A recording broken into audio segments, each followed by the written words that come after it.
जय एकलिंगजीरी सा विविधता की अद्भुत मिसाल है कर्नाटक राज्य। प्राचीन काल में यह क्षेत्र विभिन्न महान साम्राज्यों का केंद्र रहा, जैसे कि चालुक्य, राष्ट्रकूट, होयसाल, विजयनगर आदि। चालुक्य वंश ने अनेक भव्य मंदिरों का निर्माण करवाया। 14वीं शताब्दी में स्थापित विजयनगर साम्राज्य ने दक्षिण भारत में कला, संस्कृति और व्यापार को नई ऊंचाइयां प्रदान की। हम्पी इसका गवाह है। कृष्णा, कावेरी, तुंगभद्रा और शरावती जैसी नदियां यहाँ की जीवन रेखा है। कोडागु क्षेत्र अपनी पहाड़ियों और कॉफी बागानों के लिए प्रसिद्ध है। यक्षगान एक प्रसिद्ध लोक नाट्य शैली है, जिसमें नृत्य, संवाद, संगीत और रंगीन पोशाकों का अद्भुत समन्वय होता है।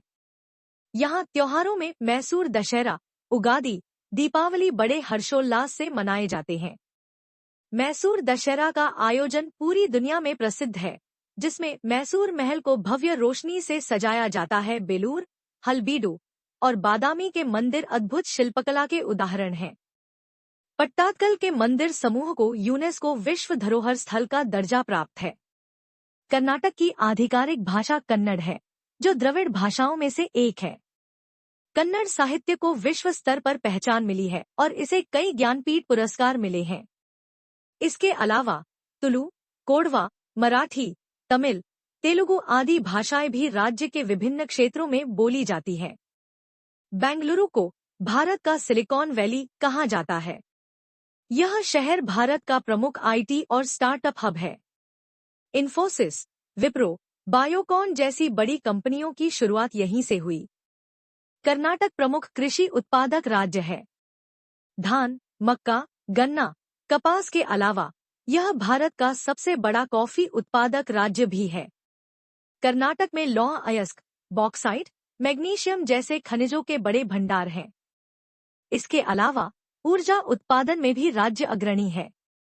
कर्नाटक प्राकृतिक, ऐतिहासिक और धार्मिक पर्यटन स्थलों का खजाना है। हम्पी विजयनगर साम्राज्य के खंडहर, जो यूनेस्को द्वारा संरक्षित है। मैसूर पैलेस भव्यता और वास्तुकला का प्रतीक। कूर्ग हरिभरी घाटियां और कॉफी के बागान। गोकर्ण धार्मिक महत्व के साथ सुंदर समुद्र तट।